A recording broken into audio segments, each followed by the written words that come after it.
What's up? What's up? What's up, everybody? It's your boy Mike Robinson, and this is another episode of Let's Take a Walk. I know we were on last night, but guess what? We back again. It's my show. I can do whatever I want. So, I hope everybody is having a very peaceful holiday weekend. They got getting that last minute shopping done. I know I just did maybe 2 hours ago. I just finished up. So now I'm feeling very relaxed. The stress and the load is off my shoulders. So I hope you guys are feeling the same. Tonight we have another amazing guest. We have a Christian recording artist, entrepreneur, boss extraordinaire. You name it, she does it. She puts the water in the water machine. She fills the vending machine. She sells the tickets. She loads the popcorn popper. She does it all. She works the curtains and then everything. She does it. No, not really. But she's very talented and gifted. And I cannot wait to sit down with this young lady and just kind of pick her brain. Just see, what's going on in her life as far as her music journey and her life journey and how those things kind of intertwine. Miss Trisha Alicia. I'm sorry. I hope I got that correct. For those of you who may not be familiar with her in her movement, I want to give her a moment to kind of reintroduce herself and give a little background to who she is and some of the things that she has going on. So with that being said, Miss Trisha, you have the floor. Mike, thank you so much for having me on your show. Absolutely. I know you had so many people on, and I'm so excited to be here. So I really, really appreciate you taking time to sit down with me and chop it up. Absolutely. I appreciate that. So if you don't know who I am, like Mike said, I do a lot of different things. My background is in engineering, so I definitely still have that analytical side of my brain. And then on the music side, I am a singer-songwriter. I'm based out of Nashville, and I've been doing that for a couple of years. I have a brand new single featuring Canton Jones that's out right now, and that's been fun. It's just encouraging people to remember that they have a light inside of them that God wants to use and to let it shine. Wow. Awesome. So let's start from the beginning. Okay. Tell me this, like, where did this musical journey start and how much time is it between the time that you discovered this gift and the moment that you decided that you had perfected your gift enough to share it with the world? Ooh, okay. So it started as a kid. I think I probably always was exposed to music in some shape, form, or fashion. Right. My dad was a professional singer. My mom always sung, whether it was in like church choir or things like that. So it's kind of in the DNA in terms of just musical exposure. I played in band growing up, did Nice. church choirs and school choirs, and that was kind of a part of my regular extracurricular activity, like how some girls are cheer girls. I was an athlete too, but music and sports were kind of hand in hand for me. And it was more a creative expression at that point. And I think using the things that I thought I had. So if you have some athletic talent, you're going to be like, oh, let me try out for the basketball team. And I had musical talent and I wanted to play an instrument. And so I was like, well, let me try these things. And I had a very supportive mom who was like, okay, sure. Like, I'm not going to force you to choose. You have to figure out how, you can keep up with your academics and all of these other things. But as long as you can do that, kind of the world is your oyster type situation. Right. So, went through school, did music all through school. And I had moved down. I had already been like writing songs and working in studios, but I was more on the songwriter side. I wasn't actively singing or trying to do the like solo artist thing. It was like, man, I love to write. I always knew I loved to write. My grandmother was a published poet. So writing was very second nature for me, and doing it through song is kind of like poetry, but it just has a different form factor. And obviously you have to be a lot more catchy. Like sometimes poems can be very cerebral, like they want you to think about it and they want you to sit with Right, it. That's cool. right, right. You got 3 minutes and 30 seconds inside of this song, if you're lucky, to get your point across. Right, right.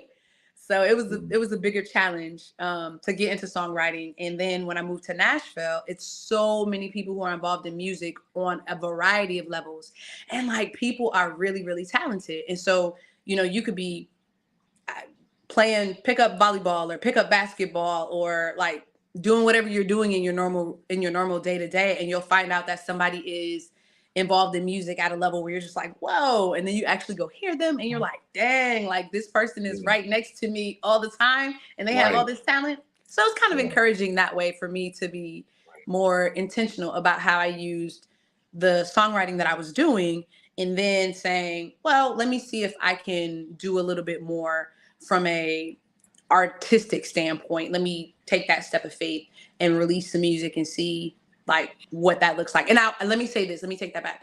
I didn't go from songwriting to just like releasing music on my own. I was like active in my local church, and I was like out doing performances of sorts, like whether it was Mhm. spoken word or background vocals or things like that. So there was an in between where I did have some stage time and I was able to Right. get cultivated that way, because that's important too.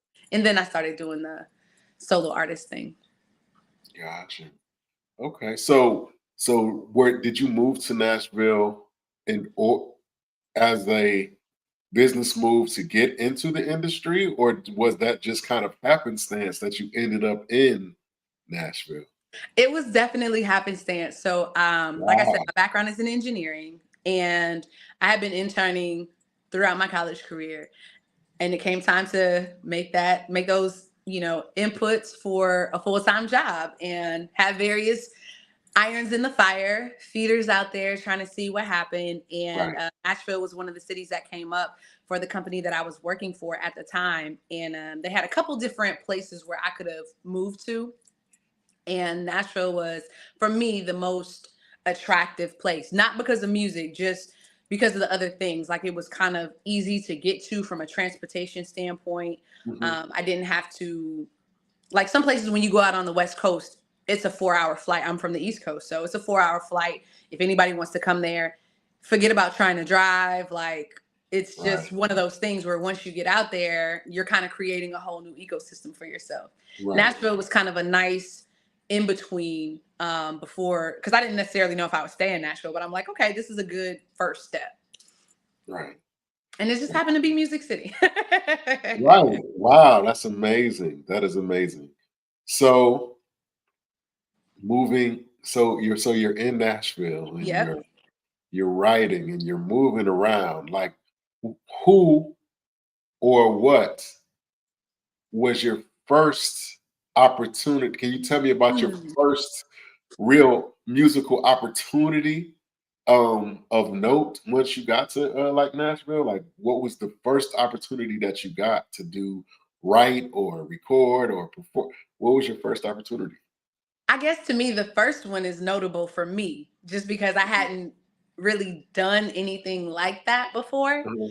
Um, so I had, like I said, I was doing spoken word before I was doing any solo artist stuff. So those were Mhm. probably the first stages that I got an opportunity to be on and to start to work on what most people call artist development, which Yeah. is understanding how to interact with the crowd, Right. using a microphone and like using it correctly. Right. Right. Right. Like there's an art to all of these little things that we take for granted when it's a very skilled performer. I remember, and this is a slight dovetail, but I got to see Al Jarreau before he passed away, and even at, I mean, I saw him probably 2 or 3 years before he passed away.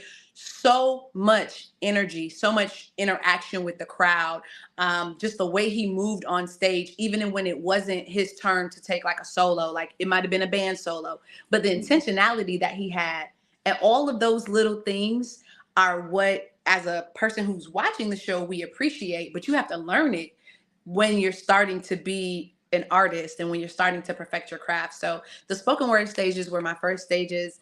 I think as a solo artist, a lot of the churches that first invited me out to come sing and to come share, even if it was like a cover song. So I would do cover songs and kind of make them my own.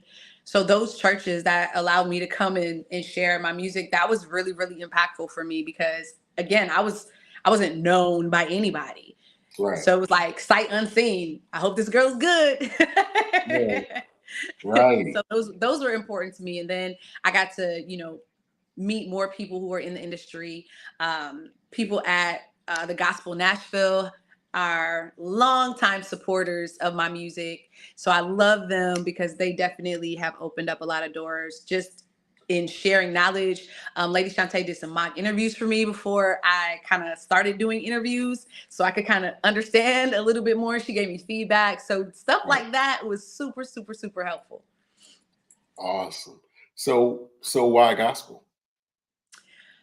So I'm a multi-genre artist, but growing up, I grew up in a Christian household and faith has always been really, really, really central to my existence. And I will say this, there's two sides of faith, right? You can grow up in a Christian household and not actually be Christian yourself. You're Christian by practice or you're Christian by background, but like you haven't made the decision to actually be a Christ follower. Right. So one part of it was, okay, this motion feels very familiar to me. And then as I got into the real world and started to like really explore and understand about different faiths and go on that journey of like, okay, well, what's this religion about? What's that religion about? And why do I believe what I believe if this is what I actually believe? Right. For me, it was, okay, I've hammered this thing out. I've tested it. I've tried it out for myself. And this is a way that I want to give back to something that's given so much to me. And I think even if you feel like, oh, music sounds the same or this artist sounds like this person, there's still a unique message that God gives us when we create music.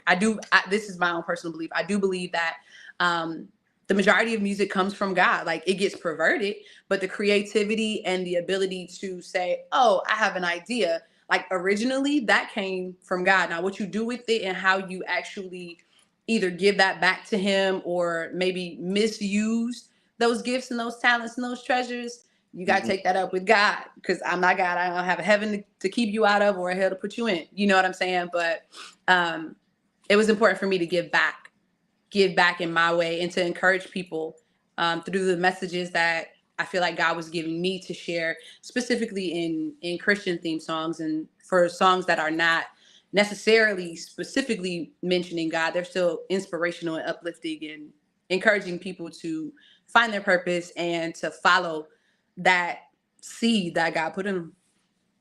Awesome. So when I listen to or when I reach out to guests, Hmm. um, oh, side note, I want to shout out Miss Timberland Atkins. Tag Entertainment, that's my team right there. I want to thank her. I want to say this early before I forget. She has been so awesome and so responsive and so just cool. So thank Yes.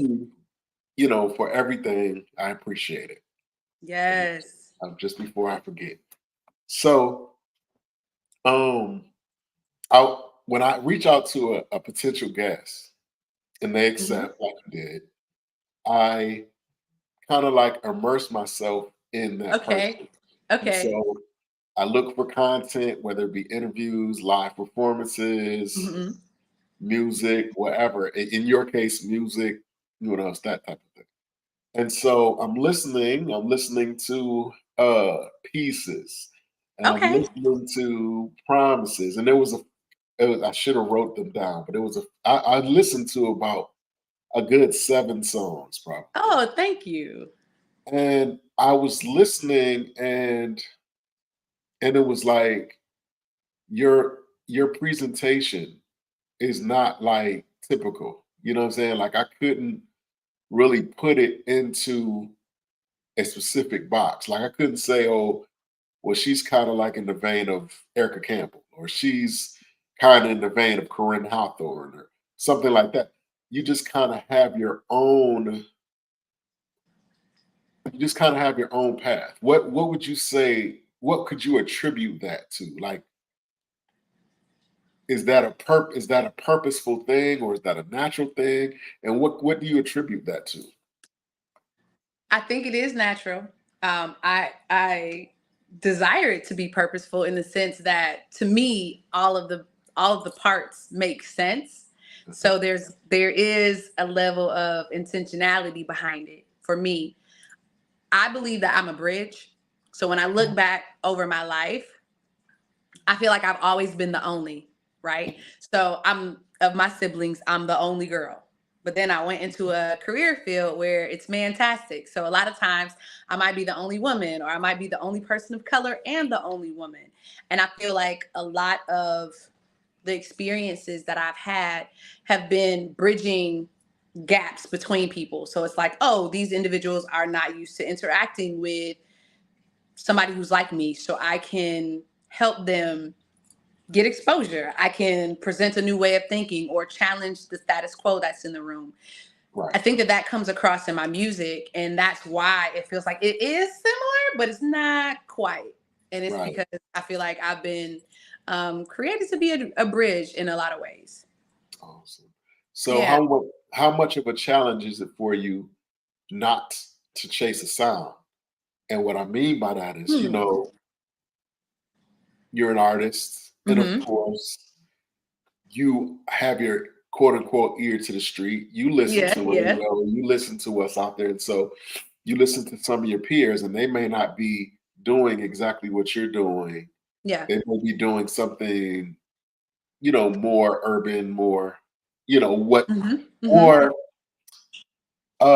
typical of Yeah. what, I understand. whatever. And so, and they seem to be having some level of success. Like, how much of a challenge on a day-to-day basis is it for you not to chase a sound? I will say this comparison is a little bit natural because you are listening. So you Right. are like, man, like that's cool. Maybe next time I will. But Yeah. when you really get into honoring what you've been given, so I feel like a lot of times, you know, when you talk to anybody who's hammering out their craft or they're really good at their craft, they have these small ways that they are influencing what they do. So if you talk to an athlete, they're like, man, I watch how I sleep, what I sleep on, how much stretching I do. I look at what I'm eating. And when you start to listen to how they break down their day, you're like, wow, there's a lot of little things that I maybe would not have thought of that they utilize to execute at a very high level. Right.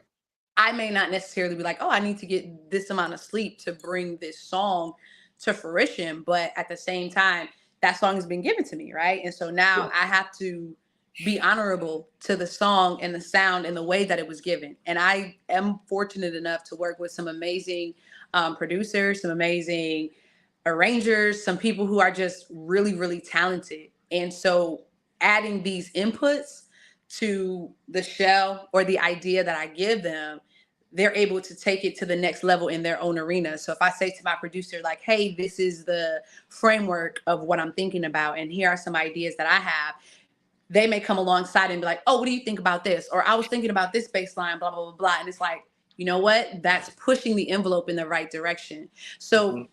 for me, it's just honoring that song, honoring that seed that was gifted to me to make it the best that it can be. Antonio Neal, we talked about him before the show came on. He had a Yes, sir. saying. Shout out to Antonio Neal. Yeah, I feel like he's my mentor, unofficially, officially. Okay. um, but he has a saying that I always, well, two things that I go by. The one I'll share, he said, make your songs your employees. Like, they're not your babies. They are not here for you to just hold tight and, like, you got to get them to the best of your ability. And yes, get them to the best of your ability, but these songs are meant to be out there. They're meant to be shared. They're meant to work for you. So as long as you put the work in on the front side, let the song do the work. And so that means when people come alongside, you don't have to have the best idea in the room. You don't have to have Right. the brightest idea in the room. As long as the song is moving in the direction that it needs to move in, you can kind of take your hands off, because some people are very sensitive about, like, it's their song, it's their sound. Um, and there's a level of intention in that. So I don't want to diminish that. I'm not diminishing that. For me, though, I have found the best work happens in collaborative spaces. And the songs that have been most impactful are when I can allow my team, if you're killing it on the bass, like let me hear that bass line again. I might want to tighten up certain things from my vision of where the song is going, but as long as it's moving in the right direction, I can go ahead and rest that this song is going to do exactly what it's supposed to do, because at the end of the day, it's filling a space that is open right now. So that's how I kind of get away from the pressure of comparison. And I think the last thing I'll say about comparison is we all have to remember that even though our races look similar, like the path that somebody else is on looks similar, it's not your path. It's not Right. your path. So if you stay on your path and you honor your path, like you'll be fine. And that's what I tell myself. That's an amazing viewpoint. I never thought of it like that. Make your song your employee. That's Mm-hmm. amazing. Okay, I'm gonna use that too. Mm-hmm. By all I'm gonna, means. overall, now that you're in it, now that you're moving around and you're rubbing elbows and you are creating and you're collaborating, um, what is your general impression of the climate of gospel music or Christian music as you see it? What has your experience been, and what is your overall perception slash opinion of where the genre is currently? I feel like those are three very distinct questions that can go and have very long answers. I will say that I don't feel like my opinion necessarily has changed. I feel like I've changed more Mhm. than, what I see relative to the industry. So I think when I came in, God was still working on me because I wasn't really like a people person. Mhm. Um, I was not a people person. I was not like my grandmother was very much a social butterfly. I was like, I'm cool on people. Like they're cool. I like the Right, people that I like, but I was right. not like this, oh, I want to be out here and just meeting people is my thing and all of that. Naturally, by nature, I'm very, like, when I was a kid, I was very, very, very shy. Very, very shy. And people are like, what? You were shy? And I'm like, listen, if we made eye contact, that was enough for me. We basically had a 15-minute conversation in that eye contact. I was like, yeah, I'm good. You What? acknowledge me, I acknowledge you. We good. So I had to kind of work out of that across my younger years. And then I guess by the time I just got to adulthood, I was kind of like, when I have to talk to people, and I'm not an introvert, but when I have to talk to people, I'll mix and mingle.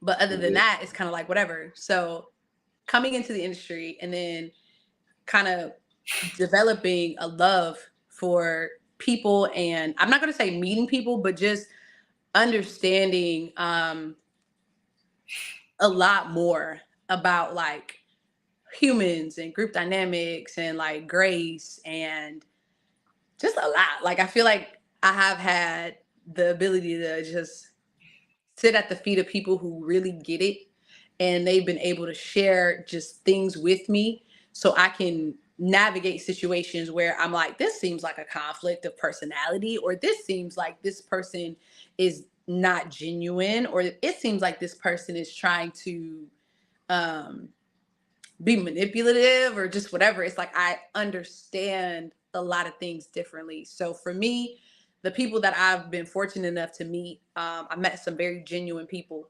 I've met some people who have had significant experience in the industry, and just the passion that they have for the gifts that God put in them.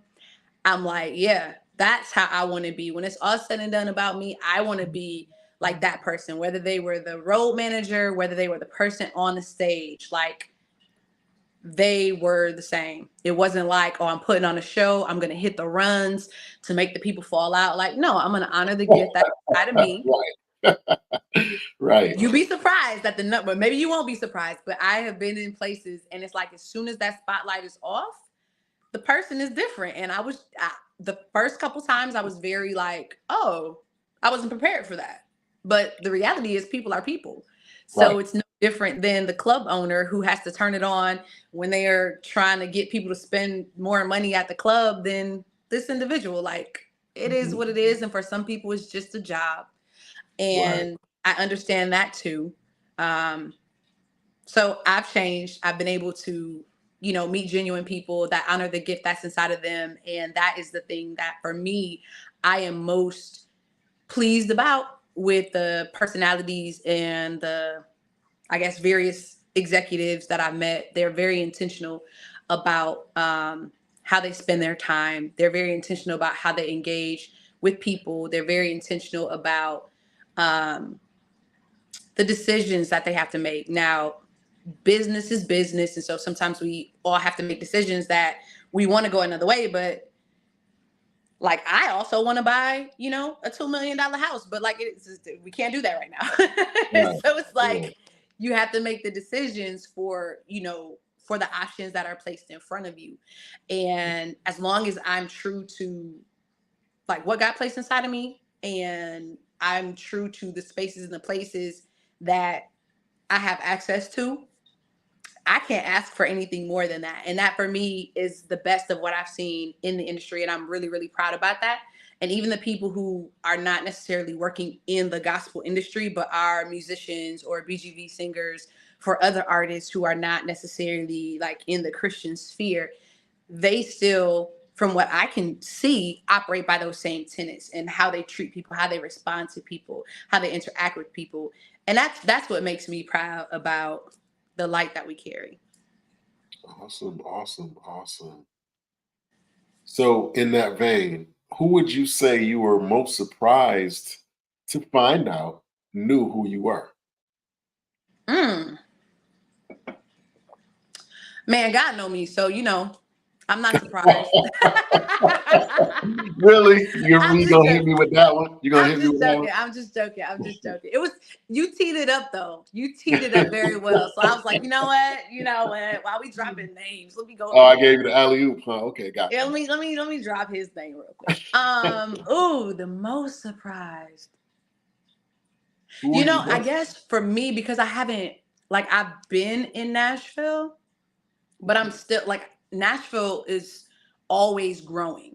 So when I run into somebody and they be like, "Yeah, girl, yeah, I've been rocking with you since da da da," I'm like, "Oh wow, that to me is always amazing." So it's not really a big name thing. Mhm. It's just I guess when I have those day to day interactions Mhm. and people are like, "No, I remember you from blah blah blah." Like, okay, I kid you not, I went and did a guest worship spot at a church, and a girl came up to me and she was like, "Hey," she introduced herself, and then she was like, "My name is actually such and such on IG, and I follow you." And like not that long ago, we had a little brief interaction on one of my posts, and I was just like, "Oh man, like." That's cool. For me, Yeah. that was very impactful because a lot of people don't do that. They think it's probably corny to be like, yeah, I follow you on social and like, Right. hey, what's up? But to me, that was like, man, that's really, really cool that you actually came up to me and said it because now I have a face with a name. I'm never going to forget you. Right. And you're like standing out in a very human way. Like, Right. one, I'm glad it wasn't anything weird. Like, she wasn't Right. like being a troll. But Right. because I mean, people do that. It's a Yeah. lot of They people who I did a chapel service at a university once, and something that I said, somebody inboxed me on X and was like, "Hey, you said this. Is this what you believe?" Hi. Hey, I'm Trisha. What's your name, sir? Like, what? It was the weirdest thing ever because they were super aggressive in the Yeah. comments. But I was happy for that because it's to me, it's like one of those things where I don't know if she goes to that church or if she came because she thought I was going to be there. Right. I was just happy that it happened because I was just like, "Aw, warms my little heart." Yeah. So let's talk about your remix single Promises. Hmm. Uh I do music a little bit. Well, you know what? Let me stop saying that. I'm an artist as well. I was And like, we just gonna do that. and I was just trying to set it up. And Canton Jones, he doesn't know this. Of course, I've never met him or anything like that, but he made me feel more comfortable about doing the type of gospel music that I do. He made Wow. it he made it less um scary Okay. for me Okay.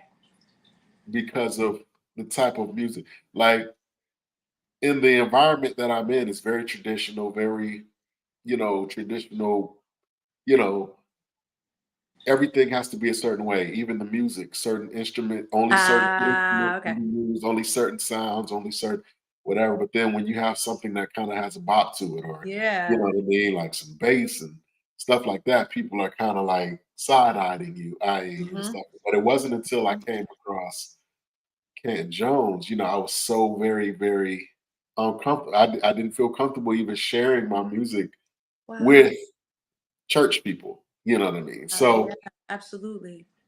he definitely made it like I said, less scary.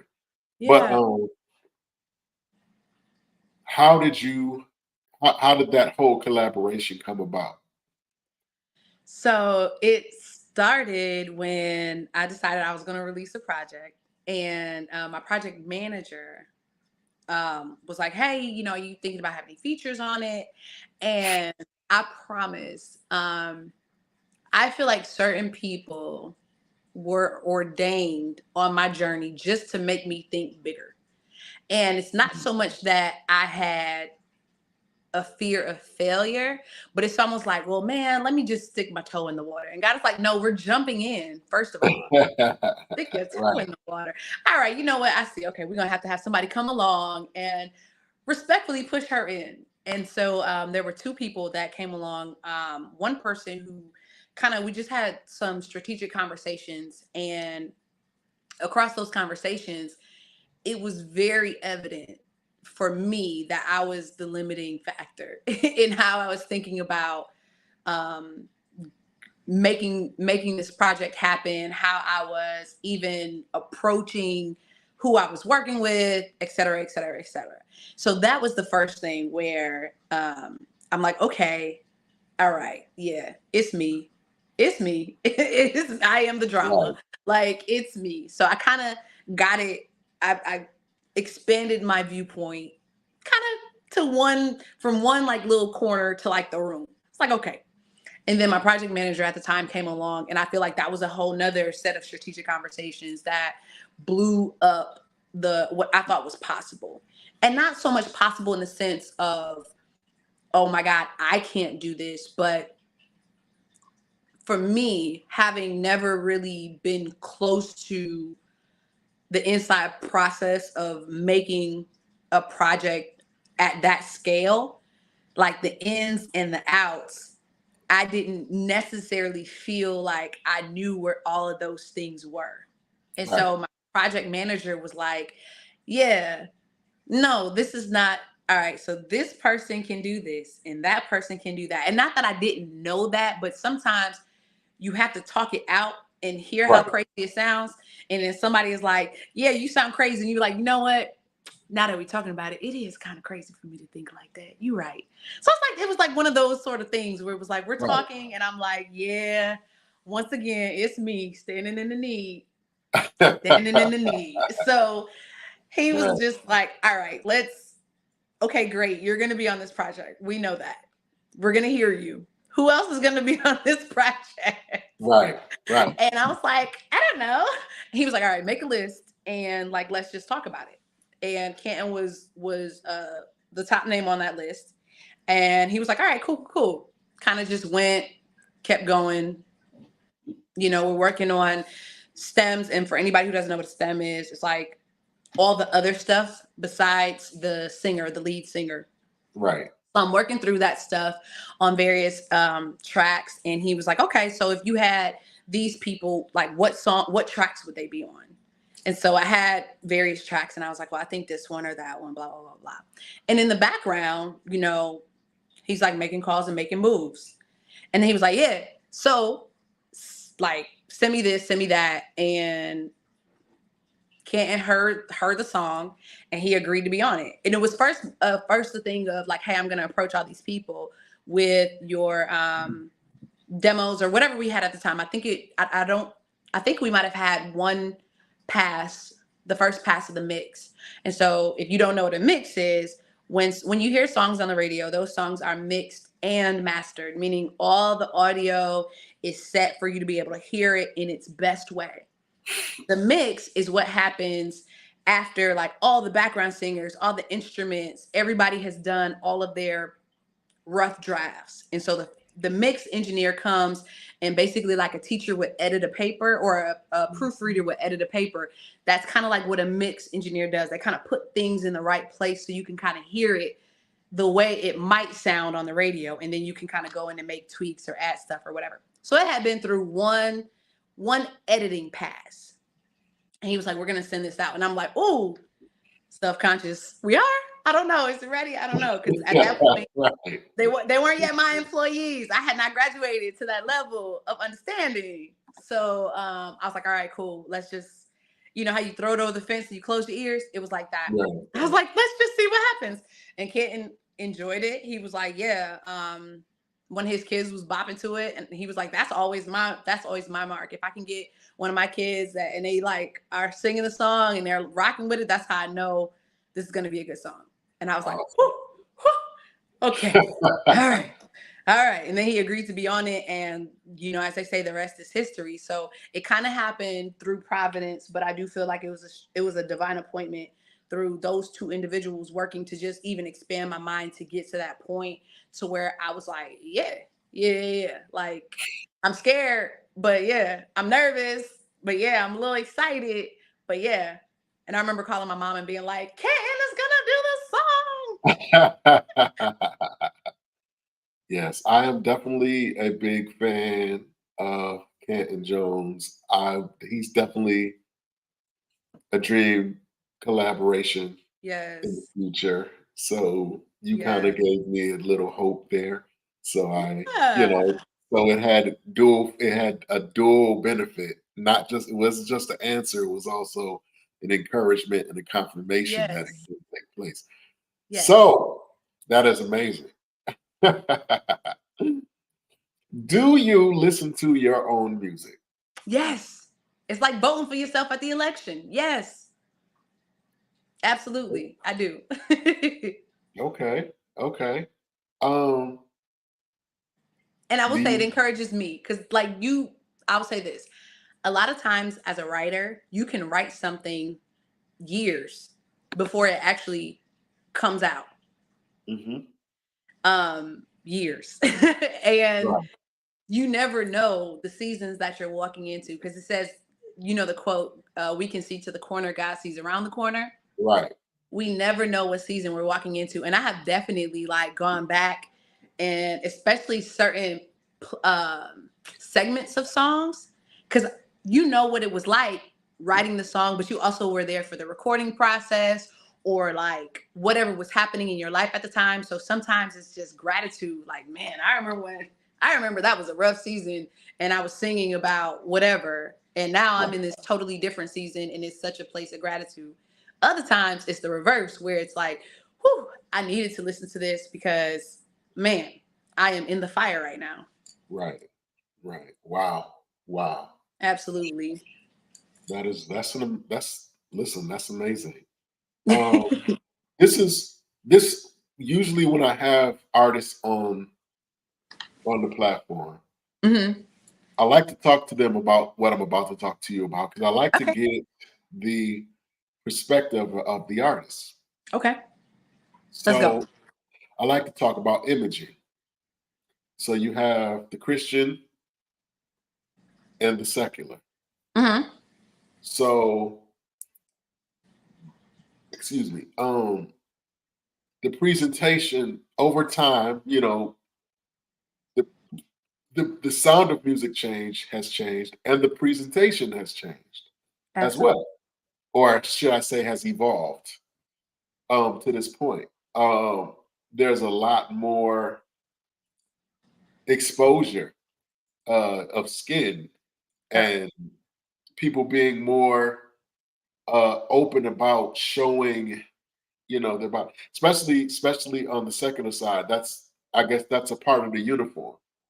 But I started to see maybe it's trickling over in certain aspects into the Christian realm. So Hmm. you have people who are particularly people of color, black, brown people, who naturally curvy, naturally, Right. Yep. no matter what they wear, Hmm. it's going to accentuate whatever, you know, Hmm. whatever. Not to mention the fact that just being a personality, whether it's secular or gospel, you want to present an image that's appealing to all those that are choosing to watch or listen to your music, right? Right. So there's a certain you have a certain level of responsibility for that too. Right. Um, but as far as Trisha Alicia is concerned, Hmm. how cognizant are you of your quote unquote image? Because I've spoken to a lot of artists, and then you have some artists that'll tell you, bare minimum, holy pants, wrinkled shirt, whatever, because you're presenting God, and God should be the main focus, right? If I Yeah. gotta wear a choir robe, then I'll wear a choir robe to cover up my blessings if I got to. Hmm. Then you have on the other side, and I won't wear, and I'm not gonna wear Dior. I'm not gonna wear Balenciaga. I'm not gonna wear anything, like I said, that draws attention away. But then on the flip side, you have people that'll tell you, hey, look, I got it, so I'm gonna wear it because I'm representing God and my God is rich. So why wouldn't I present myself in a way that portrays God as who he is, the Hmm. giver of every good and perfect gift? Yeah. Um, like I said, as far as Trisha Alicia is concerned, where do Hmm. you stand as far as your presentation, imaging, uh, how that whole thing goes? Yeah. As a woman, I feel that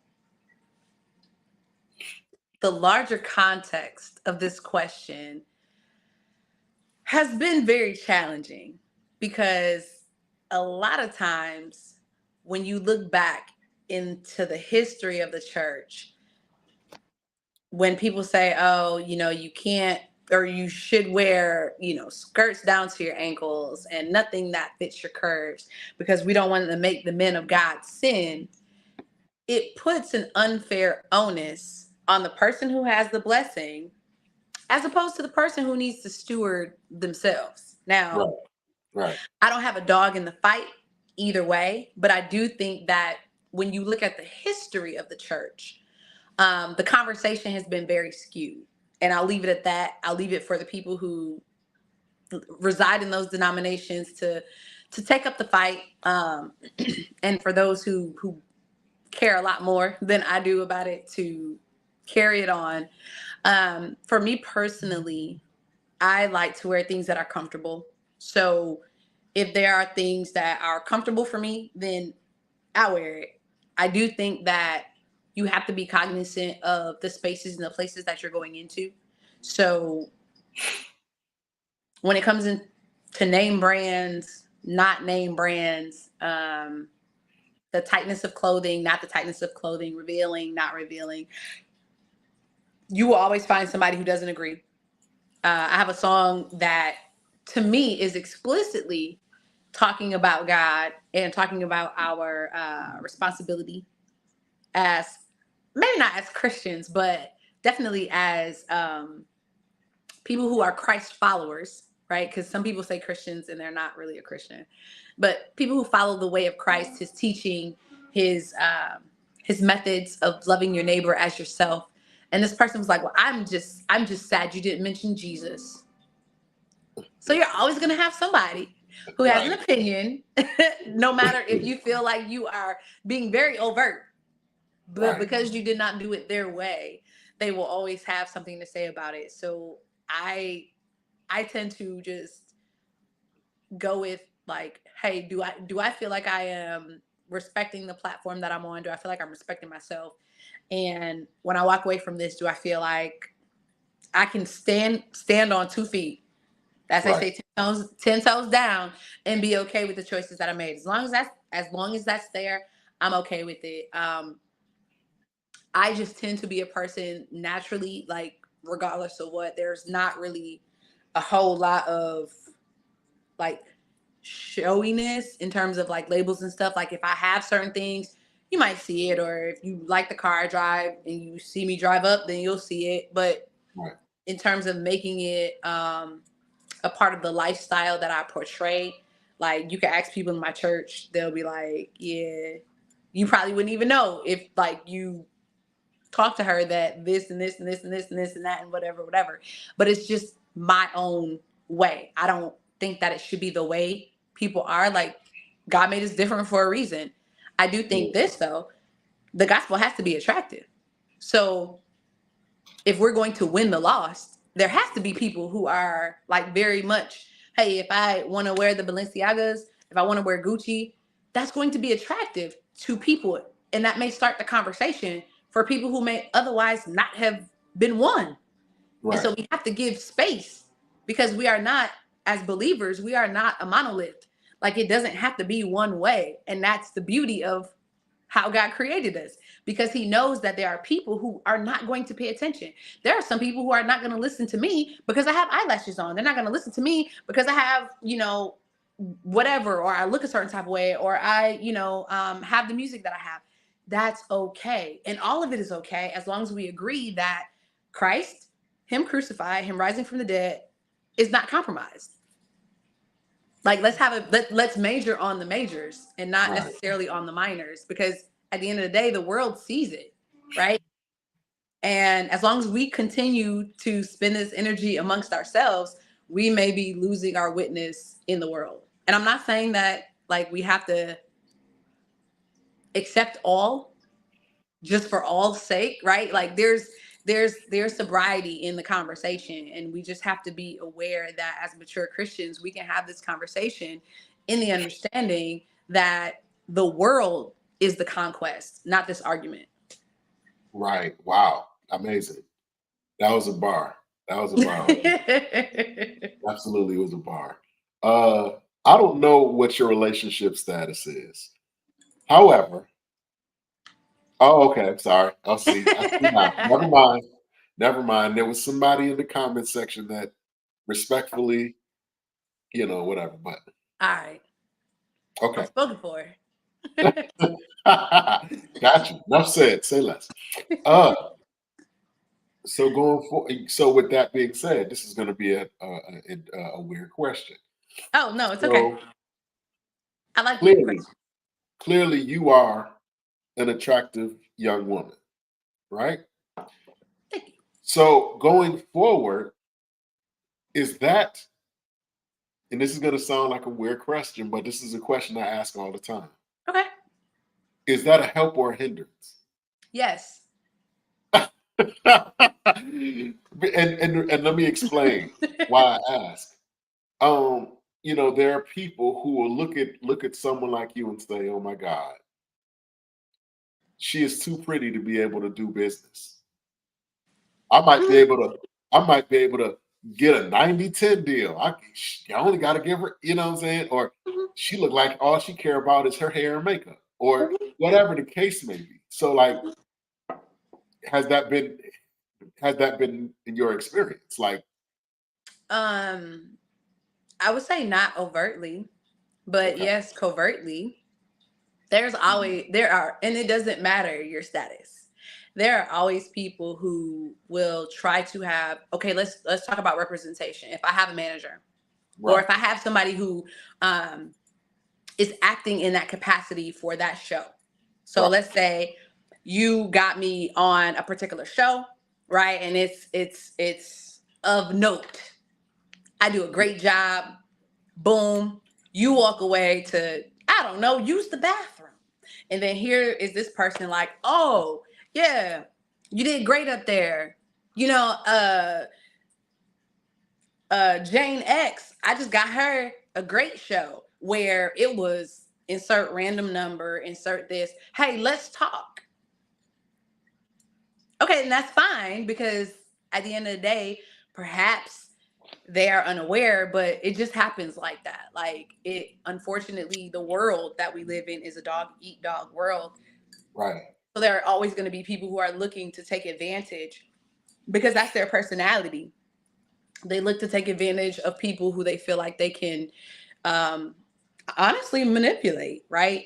Gotcha. One of my principles just in life is to try and be as mutual as possible. And to me, mutuality means you have a win and I have a win. I'm not winning at your expense, but also you're not winning at my expense. And if I can meet with people like that and I can do business with people like that, that for me makes my world better because there's a level of integrity that just generally comes with people who desire to be mutual, right? People always underestimate it. I mean, I've had people in from engineering, and I'm glad that kind of that was my first framework, like before I got into music, because I don't really care that it's a fantastic environment. When it's a situation where maybe somebody else might have been a little bit, I'm not gonna say intimidated, but you know, you're aware that like the situation is kind of the room, the energy in the room is changing. Let's just put it like that. When the energy in the room starts to change, certain people, so another personality type might be intimidated. They might feel like I don't know how to handle it. Just because of my experiences, kind of being the only one, whether it's the only person of color, the only woman, being young, whatever the case may be, I feel like I can handle myself enough to exit the situation safely, because that's a real thing. Wow. To exit the situation safely and then not also make any large decisions in the process. So yeah, I'll end the conversation there. You definitely had a you definitely said a mouthful there. Um, at this point in your career, like what's the hardest thing for you not to do at this point in your career? mm, the hardest thing not to do. Mm, I guess the hardest thing, because I have a couple of things going on. The hardest thing not to do. Dang. I guess this. Okay, so a lot of people are like, "Man, you so busy, you so busy, you so busy," and it's like the hardest thing is to not lean into that because I have there's an author named John Mark Comer, and he's written a number of books, but one of the books that he wrote that was very good for me to read was talking about the Sabbath and how he goes about honoring the Sabbath in his life. And he's a pastor, so he's not necessarily saying don't work on the Sabbath, but just what that means and how he architects his life around honoring a day of rest. And after I read that book, I got very intentional about my time. Not so necessarily that I could have a Sabbath in the way that he describes it, but so that I can be 100% present for the places and the spaces that I'm engaged in. And so it's the hardest thing not to do is to lean into the busy factor. It's like, no, I've carved time for this. And it's not a I had to rob Peter to pay Paul on the time factor. It's like, no, this is what I'm supposed to be doing right here. And with you, I'm being very intentional, whoever the you is or whatever the moment is, Right. even if the person is distracted or even if the moment is interrupted, it's like I don't want to be the person who's, oh, I'm so busy, so busy, so busy. Like I have a lot going on, but everybody has a lot going on. If you Right. ask anybody, they're not going to say they're sitting home waiting, just waiting for their next appointment. Nobody's doing that. Right. No one's doing that. Right. So No, I'm not busy, busy, busy. No, I'm intentional and I am sharing my time. And I have to say that so many times a day. Like I'm like, oh my gosh, is it just something that people say when they're like, how you doing? Fine? Or is it because I broadcasted that image? And so it's been this like little internal tug of war in my heart with certain places and spaces because sometimes we do tear into spaces like, oh my God, I was running late. I'm glad I got here. Whoo. And other times it's like you have to do some image management and God is good and people are gracious. And then other times it's like you have to remind people like, no, no, no, no, no, no, I'm not as busy as you think I am because we're here and you're able to call me, text me. I picked up. If I was too busy, I wouldn't have picked up. So like let's erase that narrative. So that would be what I say. Okay. So this might be an unusual question to you, but Okay. do you feel like an artist? Like on a daily basis, when you're walking around, do you feel like an artist? Or are you just Trisha? Like, do you even after all you've created, the recordings and everything that you've done, Mhm. have you embraced the fact that you are an artist, or do you walk in that, or do you just are you just Trisha that happens to be an artist? You know what I mean? How Yeah. do you carry your life in that?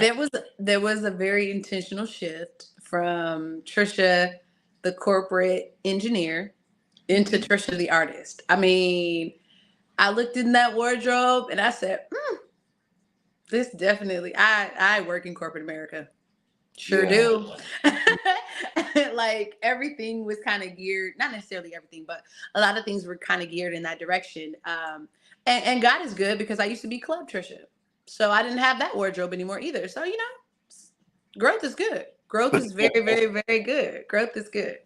I would say that in general, I see myself more as a CEO just because I'm managing, you know, me as an artist. Like that's one thing, and you can be an artist, but like if you're navigating the situation well, like you're a business, and so that's kind of the mindset that I tune myself towards. I also, manage a couple of small businesses as well. So that is kind of how I see myself more than anything else.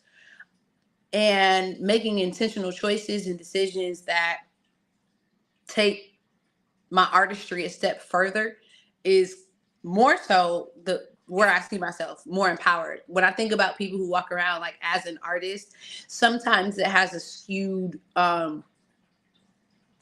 interpretation.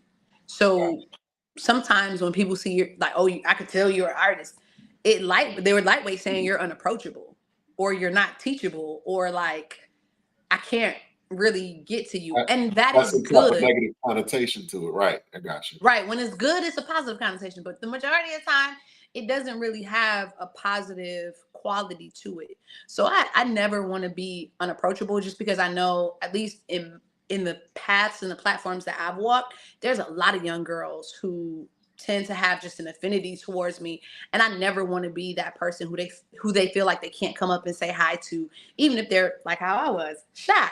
Right. Yeah. Like I never want to be so up there that it's like I'm scowling, like, or I look like I got my shades on. And no disrespect if you wear shades. No Right. disrespect. It's not my aesthetic. It's not, I don't wear shades inside. It's just not my aesthetic. I feel like if I do, I have like the lightly colored ones. And it's usually because like my allergies are acting up. So my eyes are like a little bit red and I don't want people Yeah. thinking I smoke weed or anything like that. Right. So Right. I mean, Right. maybe you're not going to be surprised, but some people might be surprised at the number of people who just that's their first assumption. And I'm just like, Right. wow, okay, we just bypassed allergies. Got it. Note to self. So I would say I see myself more as a CEO as opposed to an artist. But at the same time, if I'm going to perform or whatever the case may be, like then yeah, I'm gonna show up because that's what we do.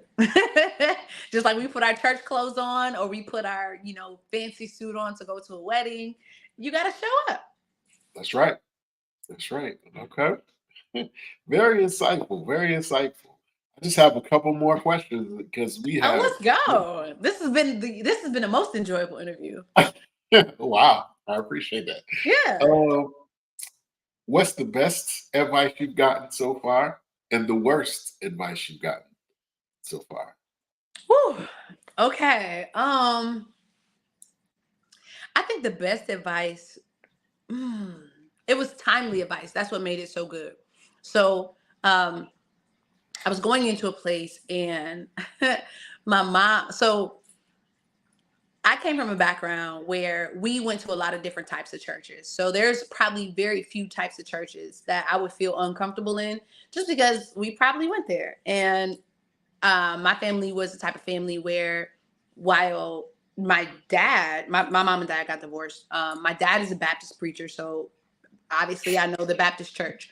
Um, but, with my mom, we went to, like I said, a lot of different churches. And with that, like your style of singing is going to be a little bit more adaptive to the environments that you find yourself in. And I remember my mom was like, "You're singing very cute." And I was like, "What?" And she was like, "You always sing so cute. Like, you don't have to be so cute when you sing." And she was talking about like my approach to the song. Yeah, Like, yeah, there's a way where you don't necessarily have to growl and squall, right, but when you're hitting the note and it's like just it's a pretty note. It's just sitting right there, right, but it doesn't have any soul. It doesn't have any, like, I've been through too much. It doesn't have right. that in the note. So that was her encouragement to me. And I was gonna go sing someplace, and I was just like, huh, all right, like that was timely feedback for that. So I don't know if it was the best advice ever, but very timely feedback that I always tend to just check in with myself when if I feel like, oh, because we all have situations where we're like, oh, this is an easy song, or oh, I've done this 100 times. Right, Just to check in, like, all right, are we resting? Are we leaning too far back into that comfort zone? Like, right, let's check in. right, Worst advice I ever got is basically the people who always want you to stunt, like, oh, they can't come up behind you. Pause. Like, why is that attitude here? mm, No, no, I never want, even if, regardless of what people believe to be true, whether you feel like I killed it or I did a horrible job, I never want to walk out with the attitude of like, oh, let me go stunt on them. Like, no, let me just right. be me. Let me just be me. So the worst advice I ever got was like, stunt on these people. No, no. Do Somebody your actually thing told you was that? would be a more appropriate way to say that. Wow, You'd be wow. surprised though. You'd be surprised. I mean, and everybody has their own level of encouragements. So no shade. If that's what you needed to like rise to the occasion, it wasn't. I didn't need it. I mean, I like I don't have, want to. It's just that it's not my personality type. I have an analogy that I pose to a lot of guests I have. So like you have a couple of groups of people. Now the disclaimer is that neither one of these groups are haters. They are not haters. They are people that genuinely love and care for you. And they both really truly believe that they are trying to help you, or Right. what they're going to tell you is in your best interest. So Right. you have one side that says, "Hey, Trisha, I know some people that tried to do what you're doing right now, and it didn't really work out for them. You know what I mean? They lost a Yeah. lot of Yeah. money. They might have Yeah. lost their husband or their wife. Yeah. They, they sacrificed a lot and ended up, in a bad way. You Right. might want to rethink this thing." Right. But then on the other side, you got the people that you kind of alluded to a second ago that are saying, "Hey, Trisha, listen, you moving too slow. You supposed to be like such and such. Mm-hmm. You need to be doing some more podcasts. You need to be doing set up some more All of that. All dates. of that. You need to be doing this, that, and the other. You got to be in front of this camera more because you're moving too slow." So you got so in essence, you have one side that is saying, "Hey, you're doing too much." Yep. But then you have a, another side that says, "Hey, you're not doing enough." Right. So is that a dynamic that you've had to deal with in your journey. In my journey, yes. But the dynamic was a little bit different. It was like you're all over the place. Like you need to reel it in. And the other side was like, man, like you're so diverse, you can do whatever you want. Like just pick it, you can do it. Right. I think that for me, truth was somewhere in the middle. Because I don't want to dismiss anything that God gave me, right? I don't want to throw it to the wayside just because you feel like I'm all over the place, because that may or may not be true. Right. Like, I'm not going to say who cares what you think respectfully, but like God gave me this diversity of talent. Now, one of the things that I've had to kind of coach my friends with, don't tell me you just don't like something. Give me a way to use your feedback. For you to say you don't like it is not helpful. Right. Okay, you don't like it, now what? What don't you like about it? Like, be specific, because then I can fix that. But if you say I don't like it, okay, and water is wet, like I don't know what to do with this. I don't know what to do with this. But if you tell me, hey, I don't like it for this reason, or hey, hey, I'm not sure about this, but maybe you could try this. Okay, cool. I can take it a step forward. And people who say, oh, you doing too much. Okay, what does that mean? Because to somebody, everything is going to be too much. I'm too Right. much. I'm too excitable. I talk too fast. I use my hands too much. It's always going to be something. So be very specific about what you're actually saying.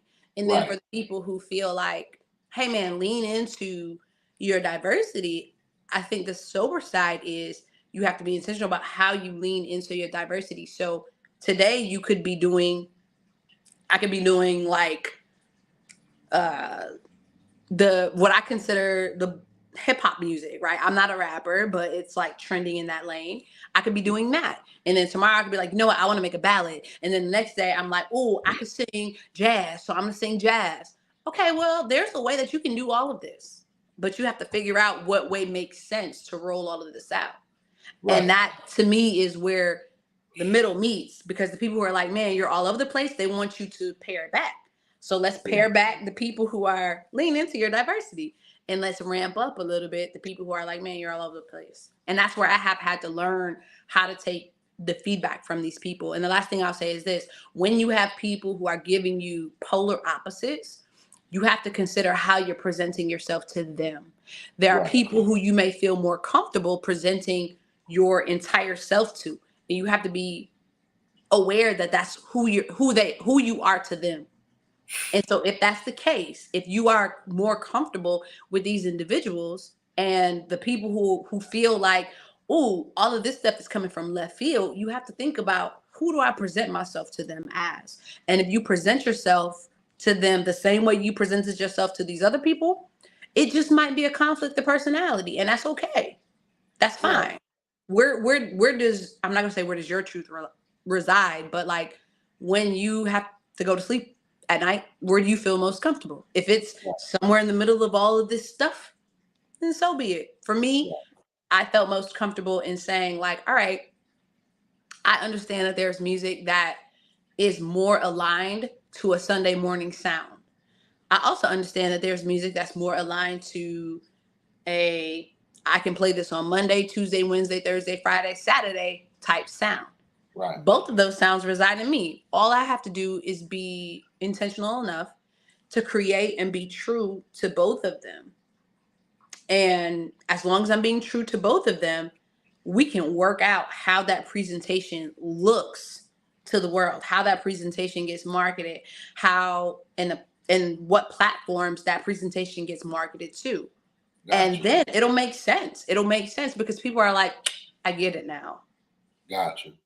That's amazing. Gotcha. And that kind of conjured a question, and this is not a question I'm going to ask you or probably, but it just made me think. Like, do you have in your process? Do you feel like you've had to retrain your friends in regards to you? You know what I'm saying? Because in the beginning, you were just Trish, so to speak. We hang out, we go to lunch, we do brunch, we whatever we do, and now Trish has become this movement. You know what I'm saying? And so Mhm. now she's not able to go and do some of the things that she used to be able to do. She's not talking the same. Some of her goals have transitioned. Some of the things that she saw as success are have shifted. You know what I'm saying? Mhm. Like, Mhm. but that's totally rhetorical. But uh, this is going to be my final question because I really Okay. want to be respectful of your time. This is a question that I ask all my guests. I just want you to take a minute to think about it and give me the most honest and sincere answer that you can give me. Okay. And here's the question: what would have to happen in your life if it hasn't happened already for you to consider your life a success? What does success look like for you specifically? I actually don't need a lot of time for this. I was born uh 3 months premature. So Gotcha. I'm here. I'm here. And I always tell people whenever I see it pop up in my timeline, I'm like, listen, I was born 3 months premature. Like no one was expecting me. I was born at home. Like so whatever the prognosis is for your child, like, have faith in God. I can just be a witness to your faith. Um, that I was supposed to be everything. I was supposed to be dwarfish, hard of hearing, blind. I do wear glasses, so that one Mhm. might have came true. But both my parents wear glasses, and none of my brothers do. So I feel like I just got all of their bad eyesight. I tell them that I'm like, ugh, I got all of you guys' bad eyesight. But I was supposed to be, like I said, hard of hearing, hard of learning, dwarfish, like you name it, because I was born so young, and then I was born at home, and the way it was told to me is like, I guess the ambulance drivers like didn't necessarily know which hospital was nearby, and so they took a little bit longer getting there. It's a whole thing. But yeah, just like God is real. And so I feel like living is a success and everything else is added on. I'm a very focused individual. So a lot of things that I've been able to accomplish, even like getting an engineering degree because it's super hard, that is successful. Like so I more so see success in like things that have happened and just being on the journey and meeting amazing people. I've had people who they've been Grammy nominated, Dove nominated, and they're like, I can pick up the phone and call them. That's me as being successful. I can call people in my music community and they will show up for me and be like, "We got you." That's me as successful. And I've transitioned industries. Like I've done another whole act two, and even in the businesses that have been started and that I manage in, like that's a whole thing. That's successful. So I feel like I'm very blessed on a number of levels, but I will start by saying like I'm here, and most people don't know that about my story. And if that's your version, or you know somebody, and you just want them to be encouraged, and they're going through a tough pregnancy. I mean, obviously I did not carry myself, but at the same time, I am the result, and it's important. It's important to recognize that the situations and circumstances that we're born into are not lost on God, and they are a part of the unique way that He makes us, the unique way that He forms us, and the unique ingredients that go into what He's created us to be the answer to. Wow. Wow. You said a mouthful. Um, I want to thank you for coming on the platform. I No, truly thank you, appreciate Mike. Thank you. Thank you. it. We if got mad it's ties, didn't even know it. right, right, right. Uh, cause if you are on here still, she is from Rochester. She is from Rochester. Can you believe that? Very small world. Um, if somebody wanted to get in touch with you Yes. for business reasons, maybe Yep. do a collaboration or what have you, how can Yep. they get in touch with you? TrishaAlicia.com, TrishaAlicia.com. There's like a book now button, and it's a whole little form there. You can fill it out. You can also hit up Tag Entertainment. So Timlin or Tag Entertainment at gmail.com, TAG Entertainment group@gmail.com. Either one of those helps you. I'm gonna say it one more time. TrishaAlicia.com, TRISHA, Alicia, ALICIA.com. There's a book now button. Or you can hit up the head of my team, who's Timlin. She's at Tag Entertainment Group, TAG Entertainment Group at gmail.com. Either one of those ways, it'll get you all the way together. Timlin will get you straight. She'll keep all the T's crossed, I's dotted, all of those things. That's the easiest way. I'm also on social media. So I'm Trisha Alicia. I am Trisha Alicia, same spelling, TRISHAALICIA. I say it every time just because people tend to flip flop what goes Right. where. I am Trisha Alicia, and that's on Facebook, Twitter, which is now X, Threads, Instagram. Yeah, I'm on all of that. Laps, all that. I know that's right. I know that's right. YouTube too, I guess, if you want to hit me up on YouTube. Yes, yes, yes. Um, do you have any events coming up? What's next for you? Next is the new year. So we have Okay. new music. I have new music coming out in 2024. So if you stay connected with me, hit me up on social media, hit the follow, turn on the notifications. You'll start to see that process that I'll be sharing about the new music. And I'm very excited about it.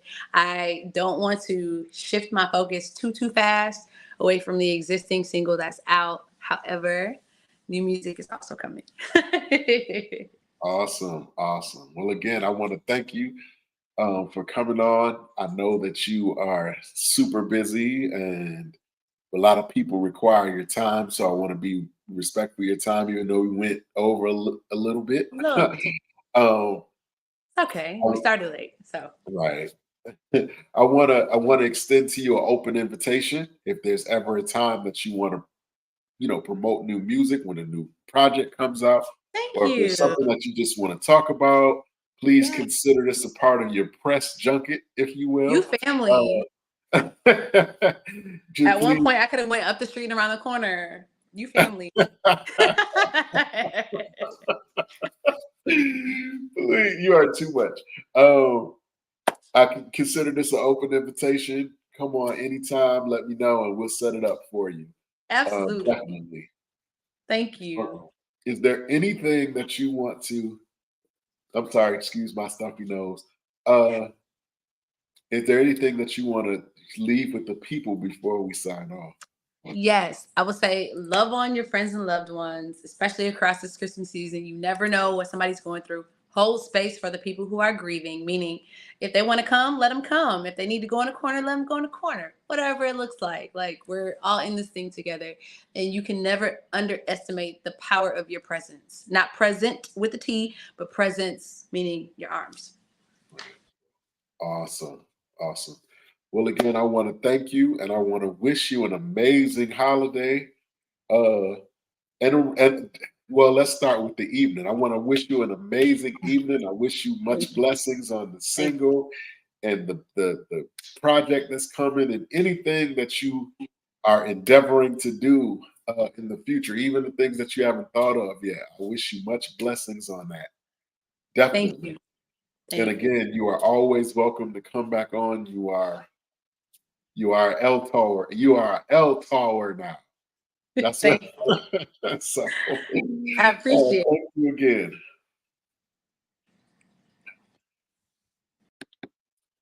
So there you have it, folks. Another great interview with another great artist, another great guest.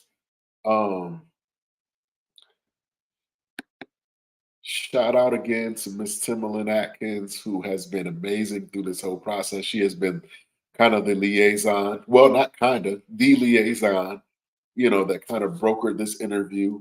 Um, so professional, so gracious, so kind. Um, and I like to mention that because it's not always like that. You know what I'm saying? So it's not taken for granted that it's going to be smooth, because it's not always like that. Trust me. So I want to, thank you for, being you uh, in this situation. Thank you. Um, I want to thank everybody that took the time to watch this interview, and in the future, those that will watch the playback. I thank you for that.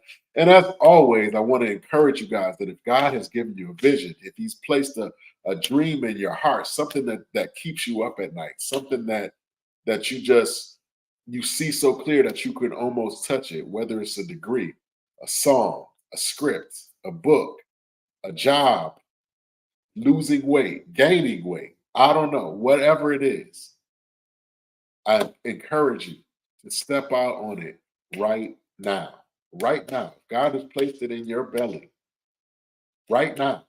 Start making plans. Start writing some notes down, or make some phone calls, or whatever it is that that you need to do, for a couple of reasons.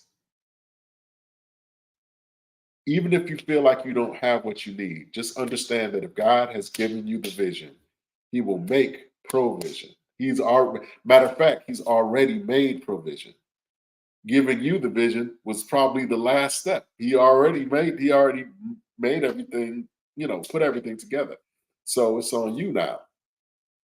The second reason is that there is a remnant of folks that are waiting for you to do what you are supposed to be doing. They're waiting for you to make certain decisions, to go left, to go right, to go up or down, diagonal, cat a corner, whatever the decision is. It's funny how the world works, where seemingly unlike things cause connection. So it might be somebody mentioning your name to somebody that doesn't even know you, that might inspire them to do something great just because they mentioned your name or used you as an example of a success story. But if you never do what you're called to do, then of course your name can't be mentioned. You can't be used as an example. So therefore it holds up everybody. It holds up everybody. So with that being said, we have a huge mandate, and again, I encourage you all, step out, do it. Just do it, as the Nike mantra says. Just do it.